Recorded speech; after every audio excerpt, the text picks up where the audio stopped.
অসমৰ ৰাজনীতিত বেকফুটত কংগ্ৰেছ সবল নেতৃত্বৰ অভাৱত দিশহাৰা কংগ্ৰেছী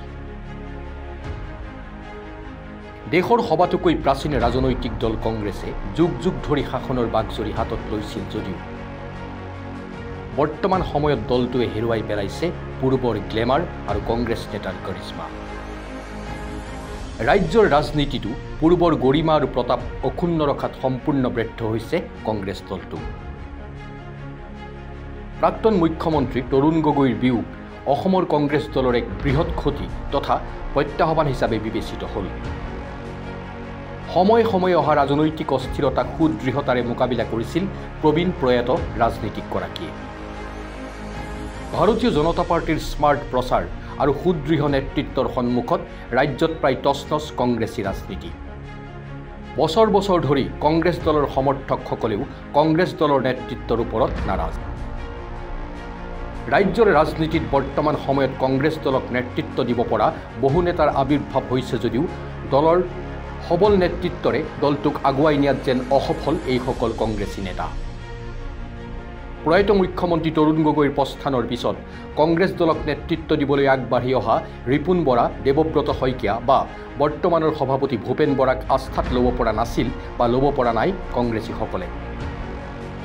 বিগত সময়ছোৱাত সংসদৰ মজিয়াত কংগ্ৰেছৰ সাংসদ গৌৰৱ গগৈৰ স্থিতি নিশ্চিতভাৱে প্ৰশংসনীয় ইংৰাজী আৰু হিন্দী ভাষাত সুন্দৰ দখল থকা গৌৰৱ গগৈয়ে ৰাজ্যখনৰ সমস্যাসমূহ সংসদত উত্থাপন কৰাত সম্পূৰ্ণ সফল সেয়েহে এনডিএৰ ধুমুহাৰ মাজতো যোৰহাট লোকসভা সমষ্টিৰ পৰা পুনৰ নিৰ্বাচিত হ'ল গৌৰৱ গগৈ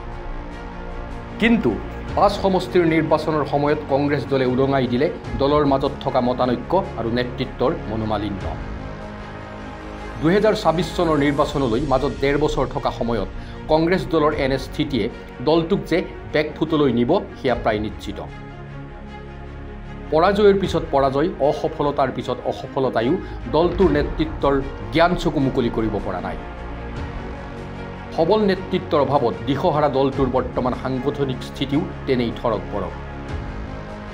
বিজেপিৰ সবল সাংগঠনিক স্থিতি আৰু প্ৰচাৰৰ সন্মুখত পঞ্চায়ত নিৰ্বাচন বা বিধানসভাৰ নিৰ্বাচনত এঘৰি যুঁজিবলৈ এশবাৰ ভাবিব লাগিব কংগ্ৰেছে